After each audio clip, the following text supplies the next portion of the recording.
دستی جو ہے وہ ان سے اسٹام لکھوائے گئے اور ان کو مارا پیٹا بھی کیا اور خواتین کی انسلٹ بھی کی گئی. اس میں آفتاب شامل تھا اور جناب ظہیر صاحب کے کچھ گنڈے ہیں، شہباز اور شہزاد اور ایک ظفر اقبال گجر صاحب ہیں. یہ سب فیک آفیسر ہیں اور یہ اپنے آپ کو آئی بی کے آفیسر جو ہے وہ کلیم کر رہے ہیں. تو انہوں نے وہاں پہ بلا کر ان سے اسٹام بھی جاری کروائے اور جب اسٹام جاری ہو گئے اور جب سارے وعدے اس میں لکھے گئے اس کے بعد وہ اسٹام بھی لے کر وہ بھاگ گئے. اس کے لیے فوری طور پہ انہوں نے تھانہ سنبل میں درخواست دی، جمع کروائی، لیکن ابھی تک وہ کہہ رہے ہیں کہ وہاں ان کا پرچہ جو ہے وہ درج نہیں ہو سکا. اشتیاق احمد صاحب سے رابطہ کرتے ہیں تو اشتیاق صاحب اس کے بارے میں کیا کہتے ہیں؟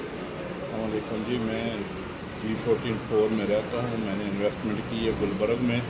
تو جو میرے ساتھی تھے تو شہزاد نام کا جو کہ پولی کلینک میں ملازم ہے، اس کا بھائی شہباز جو ہے ہاؤسنگ میں G10 میں ملازم ہے، اور ایک وہ ظفر گجر ہے انسپیکٹر بتاتا ہے آئی بی میں G9 میں رہتا ہے. G9 بار وہ اپنا اتوار بازار کے پیچھے اس نے بھینسیں رکھی ہوئی ہیں. سب نے مل کے مشتاق اجراء صاحب میاں والی کے ہیں، وہ میرا خیال وکیل کوئی نہیں ہے اسلام آباد کے.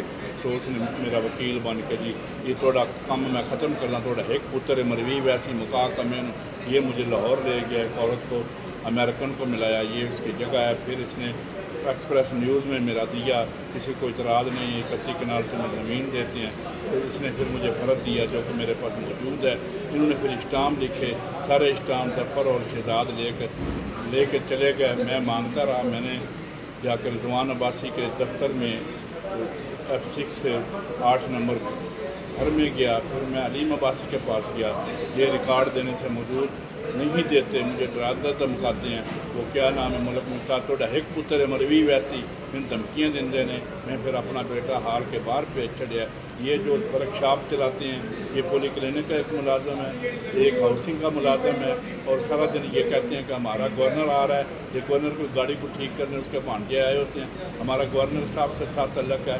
کبھی کبھی کہتا ہے یہ گزر رہا ہے رانا ثناء اللہ، میں اسے کال کرتا ہوں. یہ سب جھوٹ ہے، ان کے پاس کچھ نہیں. انہوں نے میرے سے فراڈ کیا بھائی بنا کے. ایک دفعہ انہوں نے میرے سے ساری پراپرٹی لکھوا لی.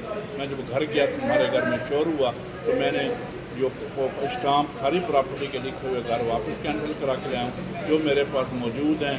یہ فراڈ کرتے ہیں یہ لوگ. یہ میرا مطلب دیکھتے ہیں سادہ لوگوں کو، آؤ جی روزہ کھولیے، آؤ جی کھائیے پیئیے. اور جو اندر دفتر بھی بنا ہوا ہے 1 to 1 مارکیٹنگ، اس کی ورک شاپ کے اندر وہ سارا پیسہ میں نے لگایا اور یہ دھکا دے دیا انہوں نے مجھے. تو جناب اشتیاق صاحب جو ہیں وہ تھانہ سنبل میں گئے ہیں. ملک آصف صاحب جو سابقہ ایس ایچ او تھے ان سے بھی وہ ملے ہیں، لیکن انہوں نے بھی کوئی غیر مناسب مطالبات کیے ان کے بقول، اور ان کی کوئی قانونی مدد جو ہے وہ نہیں کی گئی ہے. تو ان کا مطالبہ ہے ہم سب کا کہ پاکستان کے اندر جو باہر سے لوگ سرمایہ کاری لے کر آتے ہیں ان کا تحفظ کیا جائے.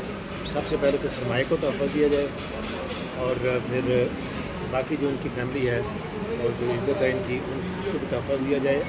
جن لوگوں نے ان کے ساتھ کارروائی کی ہے، جو جرائم ان کے خلاف کمٹ کیے ہیں ان کے خلاف کارروائی.